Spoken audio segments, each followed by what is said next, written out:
Savings goals keeping you up at night? Let a Regions banker help you build a Regions Green Print plan, a free financial roadmap personalized for what matters to you. Start building your financial confidence. Visit regions.com to find a branch near you. Regions Bank, member FDIC.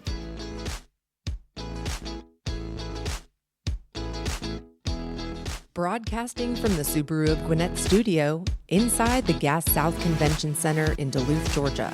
It's time for Gwinnett Business Radio. Gwinnett Business Radio is presented by Regions Bank. Start building your financial confidence at Regions Bank, member FDIC, an equal housing member. And greetings and salutations to all the lovely listeners of Gwinnett Business Radio. I am your slightly annoying host, Stephen Julian. With me by my side is the co-host, Harper LaBelle. We are broadcasting live from inside the Subaru of Gwinnett studios, inside the Gas South District Convention Center, and inside whatever device you're listening to this podcast on. Brought to you by Regions Bank. It is Gwinnett Business Radio. Harper, how are you? I'm doing great today. I'm doing fantastic. Well, that's better than me. Yeah. Fantastic is much better than great. Yeah. Do you know why I'm doing fantastic? Even though I didn't let you answer your own question of why you're doing great, I kind of cut you off. I'm sorry. I'm very excited. Stephen, why are you doing fantastic today? Because we're doing an open roundtable discussion on our show. Well, yeah, I know. That's a little different. It is. Now, you're a baseball guy. Yes. What is your favorite Yogi Berra quote? 90% of the game is half mental. Yeah. Or, I think I might have messed 90% up. of the game is mental. The other half is physical. Yeah. Or something like that. Yeah. That's your favorite.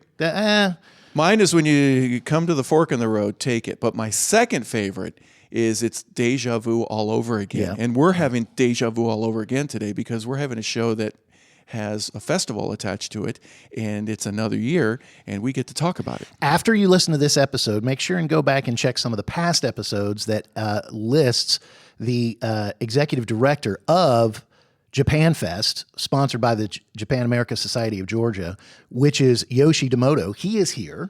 Again. He's brought two guests again. So we are so excited that Yoshi is here. It's deja vu. All over again. He has brought Jim Whitcomb from Toyo Tires of North America and also Sachi Nakato of Nakato Japanese Restaurant here in Atlanta. So welcome to all of you. Thank you for having much us. for having Thank you us. very much. Yeah, absolutely. So glad you guys are all here. Yoshi, we're going to start with you because you're the returning veteran, to use a sports term. Since He's leading off. Yeah, there you go. You're the leadoff hitter. So JapanFest. Tell us quickly about JapanFest and what's happening again this year. Sure. Yeah. Thanks again for having us. JapanFest is the largest Japanese festival in the Southeast here. And it's a way to experience Japan without having to go all the way to Japan, taking a 14-hour flight, right? But we have everything to do with Japan. Exactly. Thank you for not making us take that flight. You can do that maybe after JapanFest, experiencing, get a preview with us here locally. But it's the largest Japanese festival. Anything to do with Japan, we have at the festival. We have music, dance, performances, theater, of course, food, sake and beer. We have exhibits, cultural workshops. We have kids activities, experiences that people can do for interactive activities. So, I mean, anything that you can think about Japan, we certainly have at the festival. So we're going to do this all throughout, but let's make sure and get it right off the bat. Off the bat, I got another baseball reference in there. At the very beginning, dates and locations, just so everybody knows as they're listening to all this, when they decide, that's it, I got to go. What are the dates and where's it located? Sure. Of course, we're on Gwinnett Radio, right? Mm-hmm. So JapanFest is here in Gwinnett. It's at the Gas South Convention Center. We basically take over the entire convention center, the indoor area, of course, and the outdoor area. And it's going to be September 21st and 22nd, 2024. And it's the biggest event that we have every year. And what number is this now? Because you guys have been doing this for a while. Sure. Well, a little bit of history. So JapanFest actually started in 1981 as Japan Week. And it was a series of smaller events that organizations, Japan American Society, the Japanese Chamber of Commerce of Georgia, and also the consulate, they hosted kind of events on their own. And we did it all in 1 week, and we called it Japan Week. In 1986, everything came together, and it became one big festival, right? So, but now, so I guess it's 38 years now of doing the festival, and we've been here in Gwinnett since 2007. But yeah, so every year it's the big gathering of the Japanese community celebrating our culture. And Yoshi mentioned it. It is happening right here on the grounds of the Gas South District Convention Center, where Gwinnett Business Radio and Business RadioX broadcast from. So I want to talk to, real quick, I want to let Sachi Nakado talk a little bit. Sachi, you were with Nakado Japanese Restaurant. Hey, those names match up. Tell us quickly about the restaurant, where it's located, and a little bit of the history of it. Yes, my grandmother started Nakado in 1972. Back then, Jimmy Carter was the governor, and he was a main person to bring in Japanese and international business to Georgia. And so during that time, my grandmother thought it would be a great networking place for Nakado to be, and to, feed from the stomach and to the heart and connect all the communities, because we were actually pioneers, my grandmother was, and there wasn't like a meeting place in terms of like a consulate or the Japan America Society yet. So it just became a natural networking place, and we are here 52 years later serving Japanese food and introducing culture, and we are happy to be part of JapanFest year after year. Talk a little bit, 52 years, the restaurant is still going strong. Talk a little bit about now, today in 2024, what makes the menu, the food so vibrant and so standing the test of time. So we have longtime employees that have become our family members, basically. I spend more time with them than with my family most of the time. But that omotenashi culture of taking care of the guests and hospitality that's embedded in the Japanese culture, I think it was just done on repeat during my grandmother's time. And here we are 52 years later with, open table, with all the technology and social media, just being able to get inspiration from all over the world to try Japanese cuisine and what kind of cultures we can introduce. Not only food, but we do origami making classes at the restaurant, as well as the ikebana flower arranging class and tea ceremonies utilizing our restaurant. So it's just a cultural engagement that we have. Cultural engagement, I like that. And also we want to welcome Jim Whitcomb.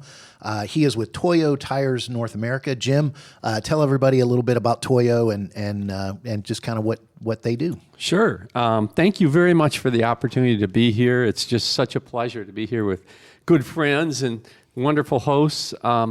Toyo, I'm with Toyo Tires. It's called Toyo Tires North America. We were established in 2004. It's the first and only manufacturing facility for Toyo in North America. We manufacture about 7 million tires a year. And those tires, a lot of the preponderance of those tires, maybe 90%, go into the commercial market, 10% go into the OE market. We serve Ford and Toyota in the OE market. And in the commercial market, a majority of those tires end up on F-150s and big old trucks. They got huge treads on them. And they're very, very popular with truck enthusiasts. And Toyo, you mentioned the one manufacturing facility here in North America. Toyo, most of their manufacturing happens in Japan. Yes. And so talk a little bit about Toyo's partnership with JapanFest, sure. Especially here in Georgia. Well, Toyo is very proud to be a sponsor of the JapanFest this year. Toyo has been a sponsor of other Japan-American Society if you will, events in the past. But this year is, I think, our first time, or did we sponsor last year as well? I'm sorry. No, you guys are, return sponsors almost every year. Return sponsors. So, but we're very proud to do that.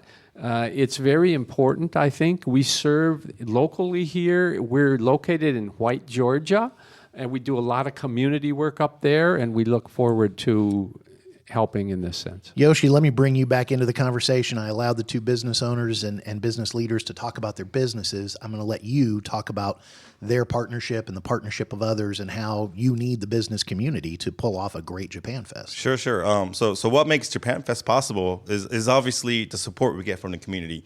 Not only individuals and families who attend, but also corporate sponsors and people who really do so much behind the scenes to make it possible, including Toyo Tires and then also Nakato Japanese Restaurant in more ways than one, right? So there are over 600 Japanese affiliated companies here in Georgia from Japan.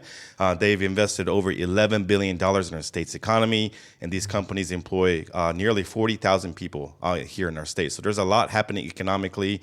There is so close business ties between Japan and Georgia, and then we try to raise more awareness about that because I know a lot of the Japanese companies that are here are manufacturing companies, so they're more B2B companies, right? So consumers may not see those companies, out in the storefront, other than maybe Nakato Japanese Restaurant and Toyo Tires, of course. But yeah, so we try to raise more awareness about not only Japanese culture and kind of the friendship ties that Japanese and Georgians have, but then really the business ties as well. And at JapanFest, actually, we have an area called JBIG, Japanese Businesses in Georgia, in which companies are able to have their products on site, and there could be tractors where actually kids and moms and dads can actually kind of not really test drive, but get on the tractor and kind of get a feel for it.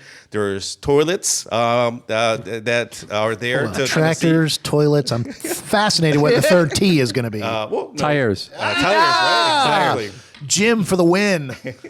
Buggies and ATVs, RTVs. Honda would be there. They're a big sponsor as well.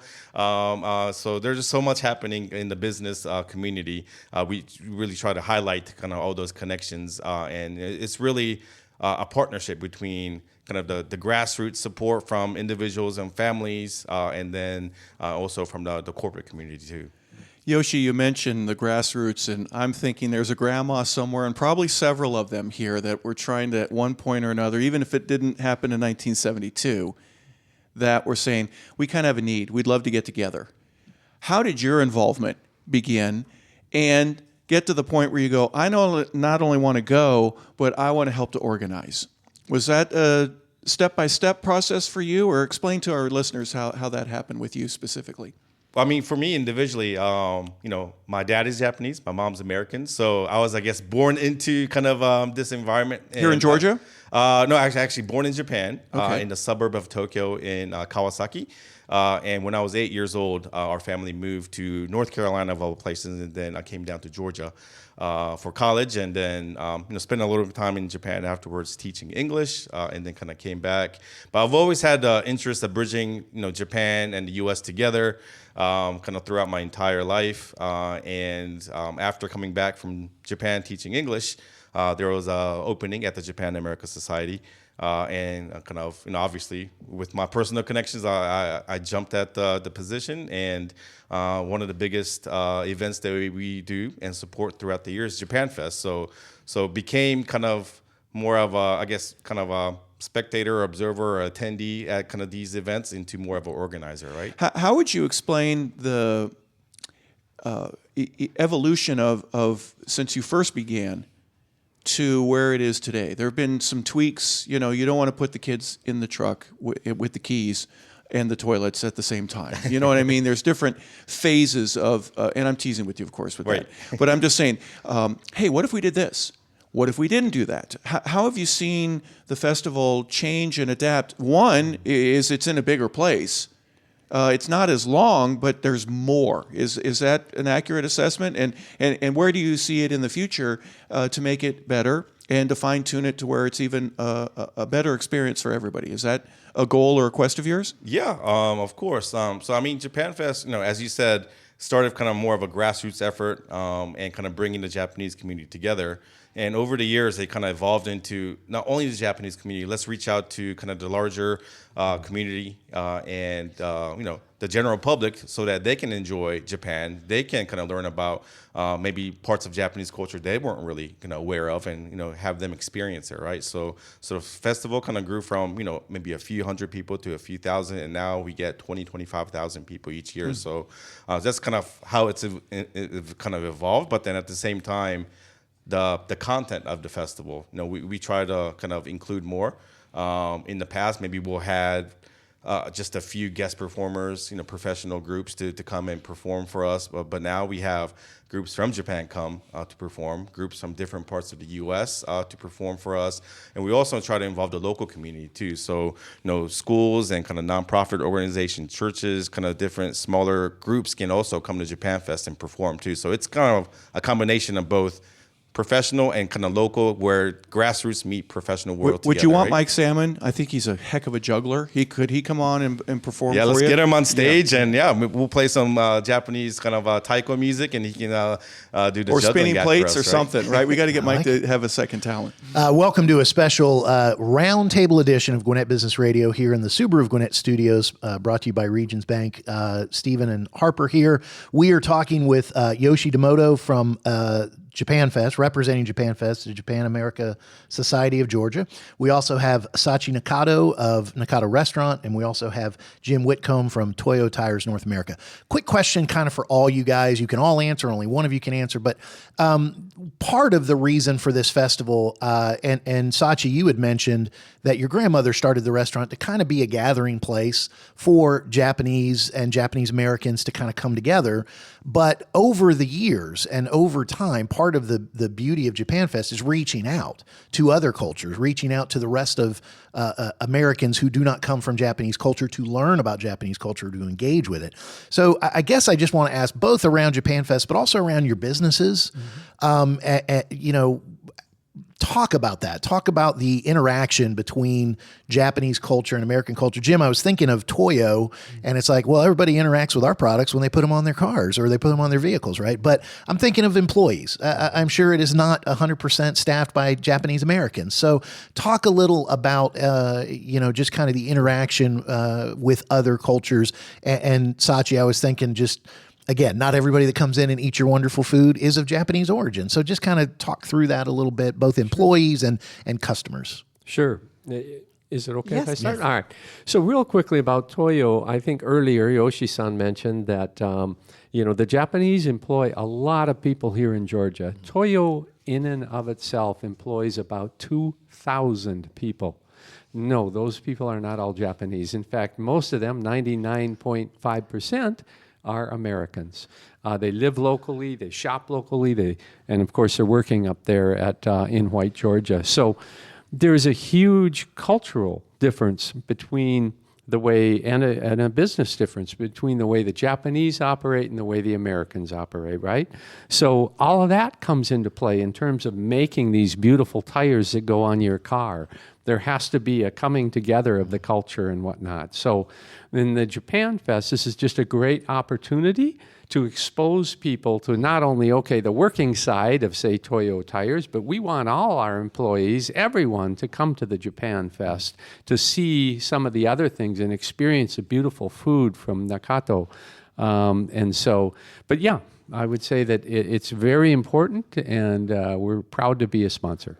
Sachi, food brings people together, right? Oh, of course. And then this is the small business aspect compared to Toyo Tire and all the sponsors that are affiliated with JapanFest. But from a small restaurant, it's hospitality, and it's also culture that you give back and forth. And so just growing up in that environment for me as a restaurateur and a restaurant family, it starts with the omotenashi of giving great hospitality, and then it adds into, I want to know more about each other's culture. I get questions of, how do you make origami? Can you come to our school to, demonstrate? And I was always that volunteer, even from a grade school point where I'm teaching how to say things and how to, use chopsticks. And so it's just a extension. And going into JapanFest, it's a conglomerate of 25,000 people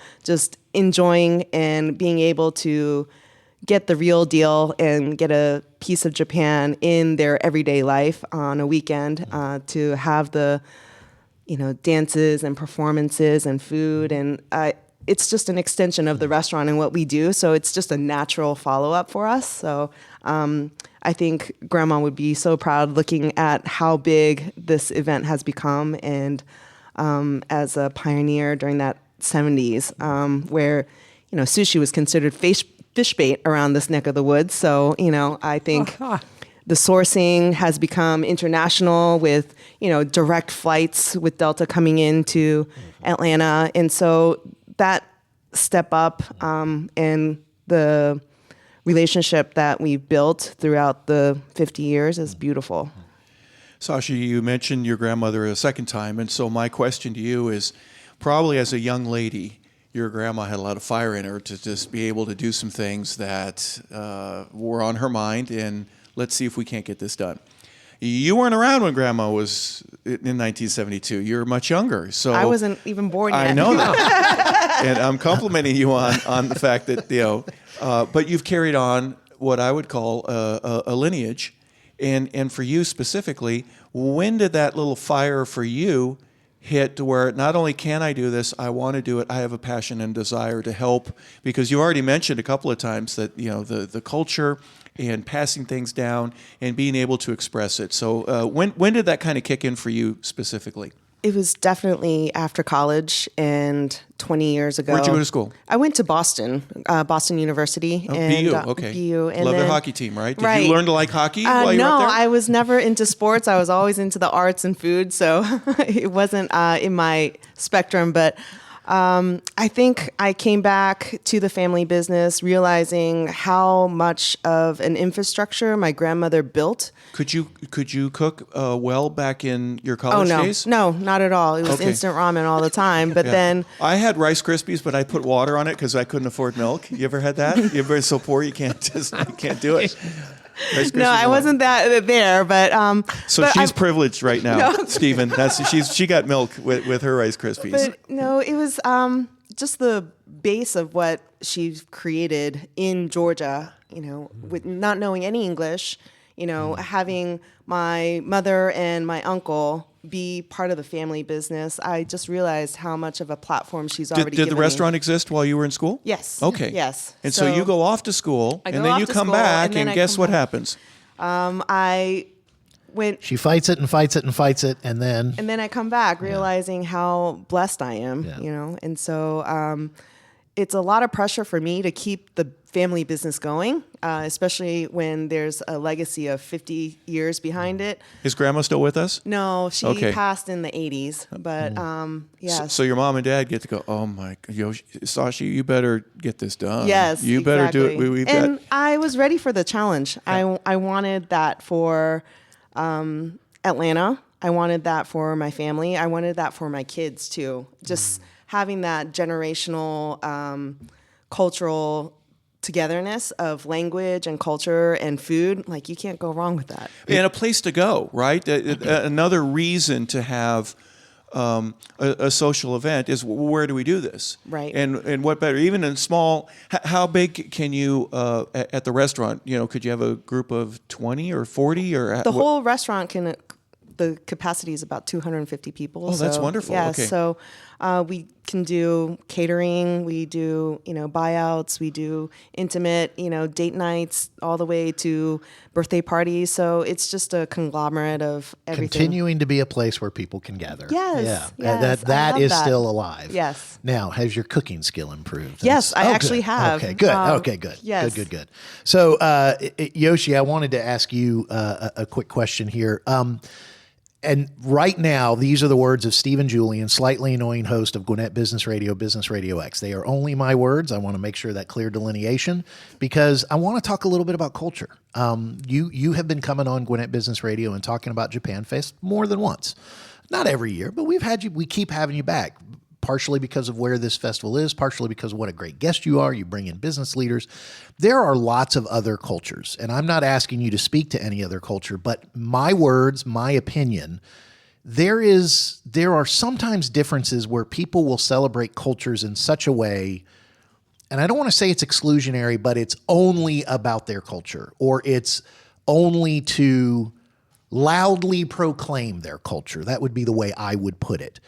I think one of the things that makes JapanFest different, and I won't say unique because I think others do this as well, but am I right in my observation and my time that I've been around you and been around the festival?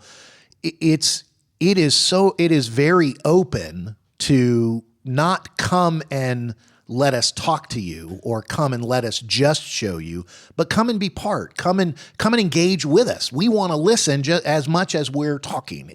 Am I saying that correctly? No, you're right on. I think what makes Japanese culture unique is it's welcoming, it's opening, and it's got so many facets to it too, right? I mean, of course, Japan has very long history, over 2,000 years. Yeah, right. And so very rich, and we have a very proud historical and traditional kind of culture.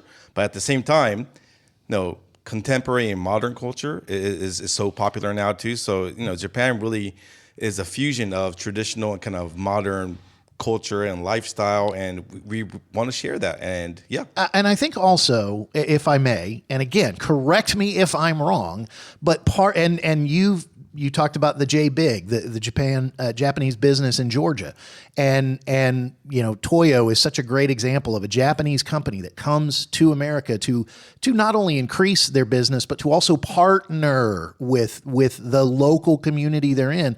And I think there's we are Gwinnett Business Radio. There's something very, and again, I won't say unique, but very different about Japanese culture when it comes to business.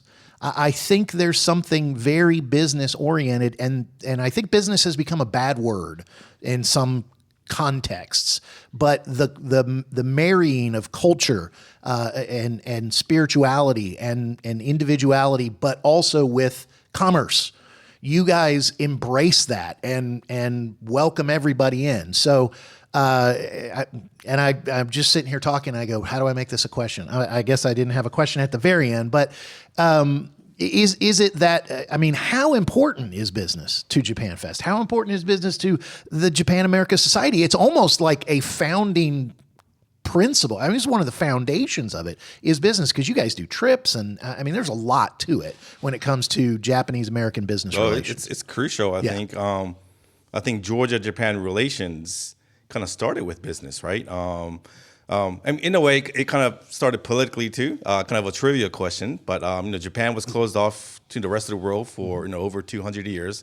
But Commodore Matthew Perry from the United States went to Japan in 1853 to open up trade relations. So that's business too, right, between Japan and America. As part of Commodore Perry's expedition was the adjutant general for the state of Georgia.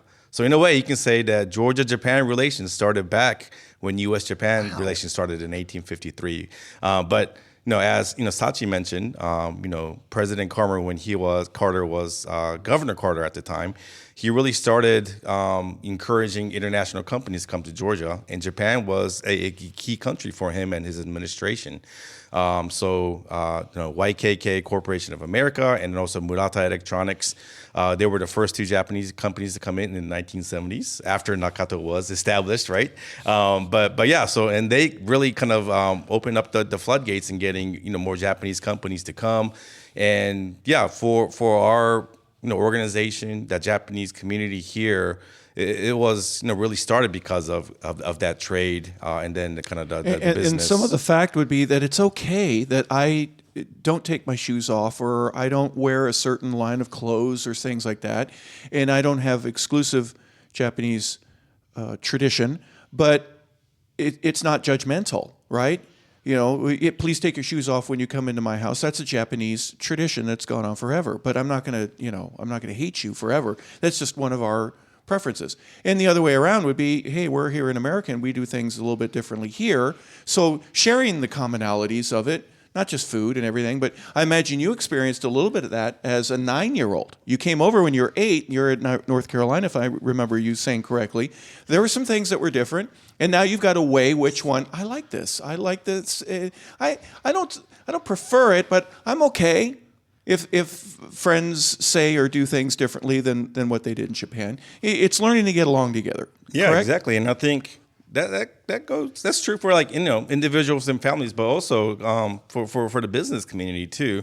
Yeah, when we first moved to the U.S., there was a little bit of a learning curve and learning about American culture and customs and trying to integrate that with our own I guess Japanese background.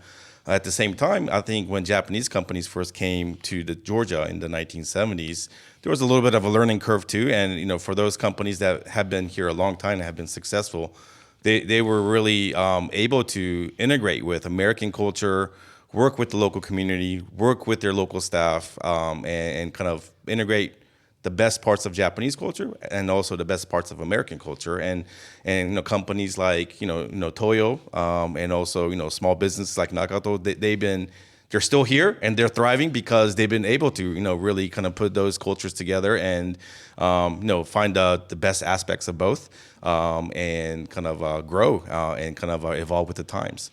I have to ask all of you, forgive me, we're speaking with Yoshi Domoto, talking here about JapanFest, two of the sponsors and two of the local businesses, Jim Whitcomb from Toyo Tires North America, Sachi Nakato from Nakato Restaurant right inside of Atlanta. And I've got to apologize because we're about 20-some minutes into the show, and I've yet to ask, what are some of the highlights of JapanFest coming up? I know, Yoshi, when you first talked about it, you kind of gave a very good overview. But let's spend a couple minutes talking about JapanFest. And Yoshi, instead of starting with you, I do want you to think, because you know everything, right, about this year's JapanFest. I actually want to start with Sachi. What specifically from the Nakato menu, or not even on the menu, will be coming to JapanFest from your wonderful restaurant? The omotenashi culture, just the hospitality of encouraging guests to come in and have a great time outside of the food and beverages. It's just that community building and the bridge gapping and having to highlight all the positives from new age to old age and introducing the beautiful culture that we. And you're building that community by also not necessarily focusing just on your restaurant, because there will be other restaurants represented, right? And they're fantastic. Sure. I'll say, again, my word's not quite as good as the. No, I'm just kidding. Is there a food item or something that you look forward to that you may not bring yourself, but is a part? Oh man, I really love the.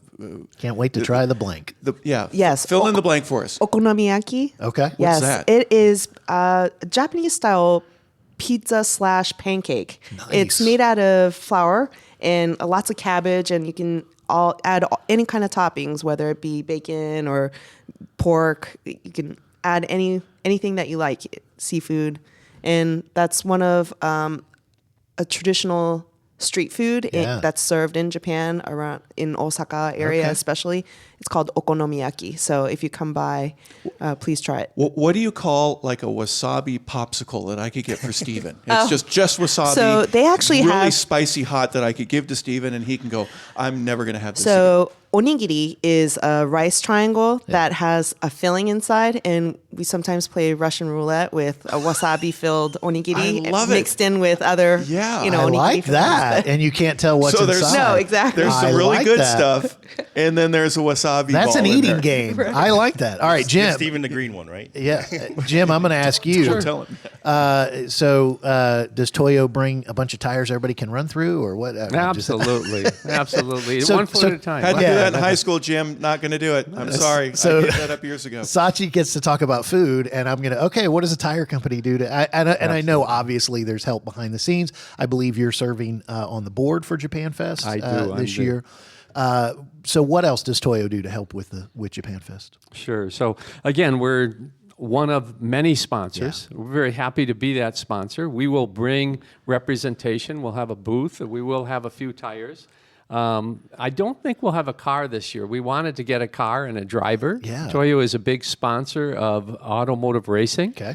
Yoshi says they like trucks. Do you have a fancy truck that you could bring? Well, with there kids? you go. Well, you know what? And Porkies? Half the trucks that show up here, they will have the Toyo tire on it. Okay. Or Nito. Another brand people don't know, but as well, but Nitto, Nito. The Nito brand is owned by Toyo. Okay. And those big trucks with the big old treads on them, oftentimes it's called the grappler. And the grappler is that huge tire. So a lot of the trucks in the parking lot will have that on there.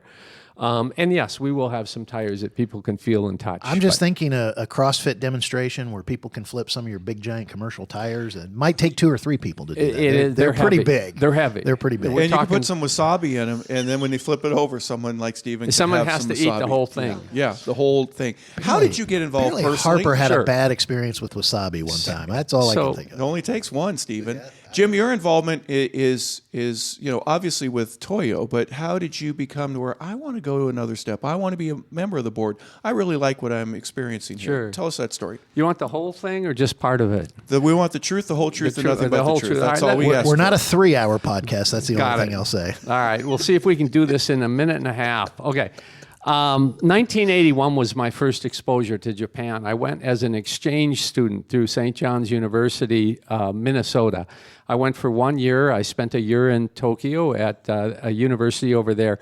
Came back. I really wanted to focus on martial arts and the language. 1 year wasn't enough. So I went back after graduation in 1984. I spent 5 years there, 5.5 years, worked for a Japanese accounting firm. I'm a CPA by training. Did that there, focused on martial arts and the language, came back to the U.S. now expecting a child. We had some children. I married while I was in Japan to a Chinese, a Hong Kong lady, my wife of 38 years.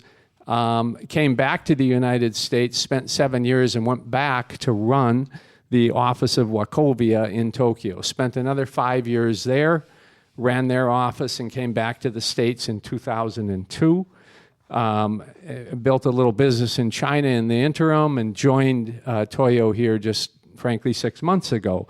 I'm loving every minute of it. The culture is great. I utilize my linguistics, the cultural business, and everything in my job. I take it back. He should do his own podcast series. That would be fascinating to dig into. Too that bad he stuff. hasn't had anything go on in his life. What a shame. Now, are you a hockey guy? You're from Minnesota. I We am. already know that there's one member here who isn't really a hockey girl. So hockey, I don't foul professionally. I was the guy in Minnesota that got checked over the boards all the time. You were that guy? I was the right winger. I've seen a lot of clips of you. And you were the defenseman. And every time I went into the corner, bam. No, Mike was the defenseman. Anyway, so Yoshi, I started this one. I love the topic we're on here. So now I'm going to let you kind of tie it all together, but really just kind of talk more about what can people look forward to specifically about this year's JapanFest. Sure. So, we talked a little bit about the history already, right? But this year's theme of JapanFest, we're celebrating 50 plus years between Georgia and Japan. So last year, actually, Georgia celebrated its 50-year anniversary of opening up its first international offices, of all places, in Tokyo. And this year, the Consulate General of Japan, they're celebrating 50 years of opening up their offices here in Atlanta, right? So we're going to celebrate those two milestones. There's a lot of other anniversaries happening, including the Georgia Japanese Language School. Many companies are celebrating 50 years this year too. But that's our kind of overall arching theme. But then, we have big highlights this year. In terms of performers, we have a kabuki theater group coming all the way from Japan to be part of this year's festival. Now, kabuki theater is a very traditional form of Japanese theater. This group is going to have a modern twist to it, and it's going to be a little bit kind of more energetic, exciting, so that Americans can really appreciate the kabuki culture. So they'll be coming and performing all throughout the festival. They actually just landed yesterday, so they should be getting ready for next weekend. Is there a specific time that they go on that we know of yet? That make sure you're here at noon on. Remind us of the dates, the 21st and 2nd? 21st, 22nd of September. Right. So we'll have, they'll have two main performances on each day, on Saturday and Sunday, on the 21st and 22nd. Okay. If you go to the JapanFest website, the specific times and schedules. Where do will we be go under. for that? That is the www.japanfest.org. Pretty easy, right? JapanFest.org. So they'll have two main performances over at the Gas South Theater.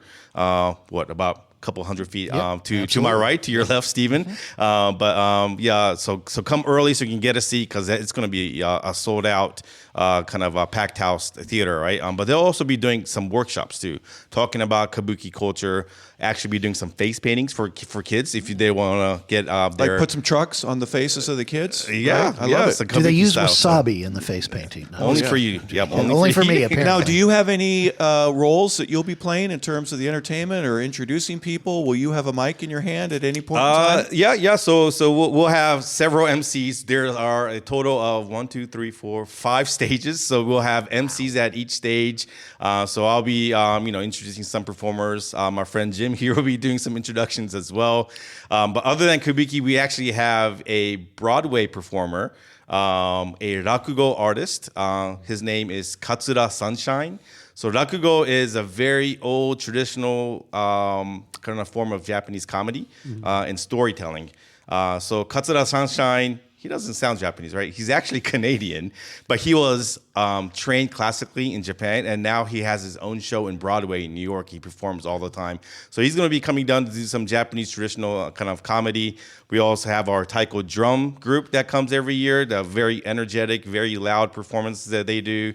We have a Japanese shamisen group. Shamisen is kind of a Japanese banjo string instrument. We have a shakuhachi performer. They play, it's kind of a Japanese woodwind. A samurai kind of group that does kind of samurai theater. Of course, martial arts. We have so many local kind of dojos and groups being part of it, from karate Jim's going to host that group, right? Actually, he still practices martial arts, so don't mess with him too much. Mess with Jim. Don't mess with Jim. So that's just our performances. But in terms of exhibits, other than JBIG, we have bonsai, ikebana, anime and pop culture. We have our Japanese traditional Yagura Tower, Festival Tower, Omikoshi Portable Shrine. And then it's all about experiences too, right? Kind of, you talked about what makes JapanFest unique. We allow for attendees to get an interactive experience. So they get a hands-on way to kind of be part of Japanese culture. So you can actually... this year, kids will have opportunity to play with Japanese toys. We have virtual reality. People can try on kimono and talk about the face painting. But then we have actually a group from Kyoto, Japan, that will be doing some very unique cultural experiences. One is kumihimo, or Japanese braiding, that people can kind of try out themselves. We have a stone mason expert coming from Japan to kind of learn how to kind of chisel your own stone and kind of do some carvings. And then tatami mat, which is a kind of a Japanese kind of a bamboo mat that kind of learn how to make that. So many things happening at JapanFest. This Yoshi Domoto, he should be executive director of JapanFest, don't you think? I mean, I don't know if he knows enough yet to be able to express it clearly, because I'm still got a lot of questions. I want to know where the wasabi hut is, where I could just get a big pile of it and face paint Stephen. Just look for a big sign that says wasabi here. And where Mike can spin plates. So Yoshi, I've had plenty of people on this show. We've had plenty of people on this show that sometimes will kind of go through the list. That was very entertaining, and you did it very well. And how many times were you thinking, is that all? That's got to be it. That's got to be it. Where are we putting all this stuff? There's more. So it is all. I can keep going. No. If you want to know more, you got to go to JapanFest.org. You can also buy your tickets and come here. It's all throughout the convention center. It's all in the theater. Is there stuff in the arena as well? Around the arena, outside, inside, just kind of everywhere around here? Not at the arena yet, but we are growing quickly. Yeah, right? So we've taken over the entire convention center and the theater. But maybe one day soon we'll have to go to the arena. What's your recommendation for folks that I'd really like to do this? And maybe last minute, you can get tickets here, I would imagine, right? Or you can go online. Do you buy tickets as well? Yes. Yeah. So is there a price difference? There is a price difference. Yeah. So if you come on the day of, it's $20 per person. You get access to all the performances, all the vendors, the exhibits, and all the kind of the cultural experiences you can do. But if you go online beforehand, you save a little bit of money. It's $16 online before the festival. So if you have a family of 4 or 5, every little bit makes a difference, right? So we actually have a family package too, so you can kind of save a little bit. And we're in a different world today. cash, no cash? Is this just bring your card? What's the best way for folks, especially Sashi with the food? Is that going to be a cash only? Because Harper wants to buy a ton of wasabi, apparently. Well, I'm going to need it for the rice roulette. Rice roulette. that Yeah, I like that. Anyway, go ahead. Yeah. No, it's both. Okay. But for online tickets, obviously, credit card. But for kind of faster access and payment, definitely credit card, or many of the vendors are up with the times now, and you can do Apple Pay and Android Pay and all of that. And too. some of the exhibits are free. Like, for example, the shows, are those free, or do you have to pay for the shows? Are free. So once you're in the festival, no, as long as you can get a seat in the theater or at the other stages, it's totally free. So the ticket really covers entertainment for the entire day. Yeah. So it's everything but food and any stuff you buy in That's the right, vendor exactly. spaces. Yep. So would there be a reason for someone to buy a pass for both days? There's some things that you can only see on what? No, nothing. I'm just. You're shaking your head like It's like 20 questions from Harper. Isn't it true? And what's your favorite color? No, I'm just kidding. No, actually, that is a good question. There is a a good benefit question. for coming for both days. So the Katsura Sunshine, the performer, is going to only be here on Sunday. So definitely come for that day. But then in case you get out, there's so many things happening at JapanFest. So if you miss out on a performance, or if you miss out on a kind of interactive experience, or if you miss out on going, getting some souvenirs at this vendor, coming on both days will give you a chance to really, experience both days. If I want to be right next to the drum line on both days, I can do that. Oh, yeah. Yeah. And You then should I be won't there. be able to hear While you're myself taking through the part in headphones. rice roulette and trying not to find the wasabi inside of it. Okay, so JapanFest.org. Also want to let you shout out the website for the Japan America Society of Georgia. Right. So the Japan American Society, we're one of kind of 3 other co-organizers for the festival, along with the Japanese Chamber of Commerce of Georgia, and then heavily supported by the Consulate General of Japan here as well. But we all have kind of our own roles in kind of promoting kind of U.S.-Japan relations. Our organization, the Japan American Society, we bring together people from Japan and Georgia through business, culture exchange, education, public affairs, and also kind of social networking and kind of building friendship.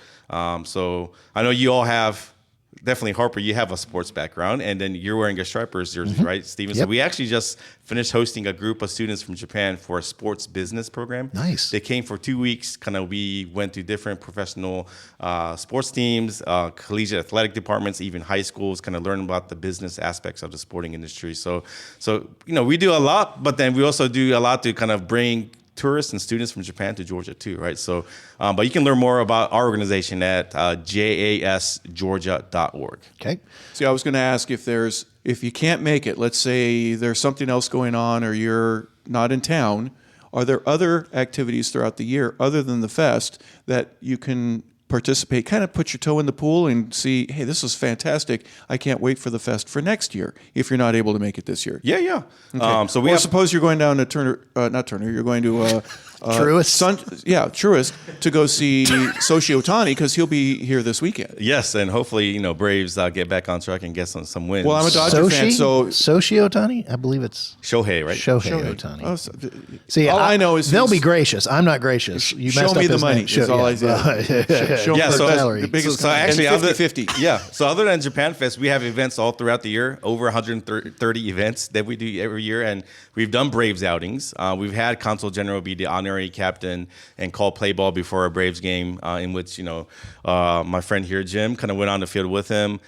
We've done kind of Atlanta Hawks outings, but we've done cooking events with Nakato. We do company tours, business seminars, networking dinners, gala banquets. We do a little bit of everything for everyone.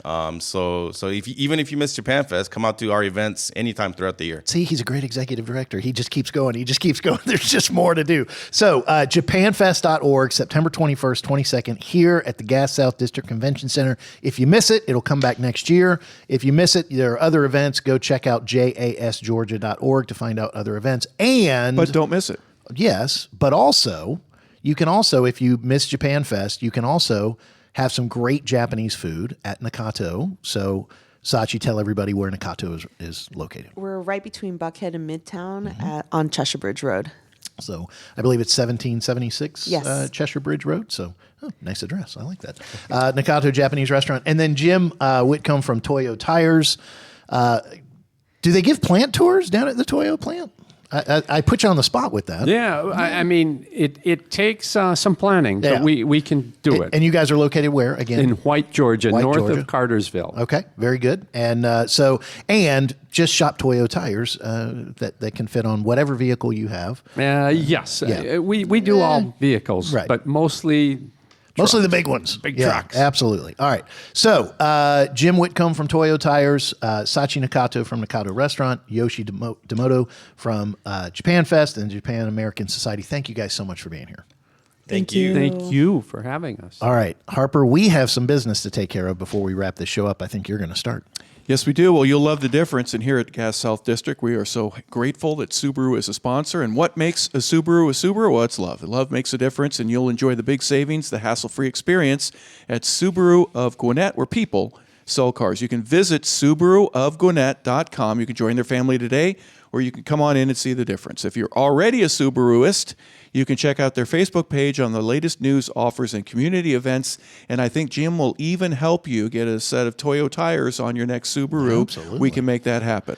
And I want to also remind you that Gwinnett Business Radio is brought to you by Regions Bank. We all know that keeping your company's financial future on track means having the right resources to support your growth. Regions Commercial Banking offers you lending capabilities and strategic solutions tailored to your needs, and you'll work with a team of experienced bankers here in Gwinnett.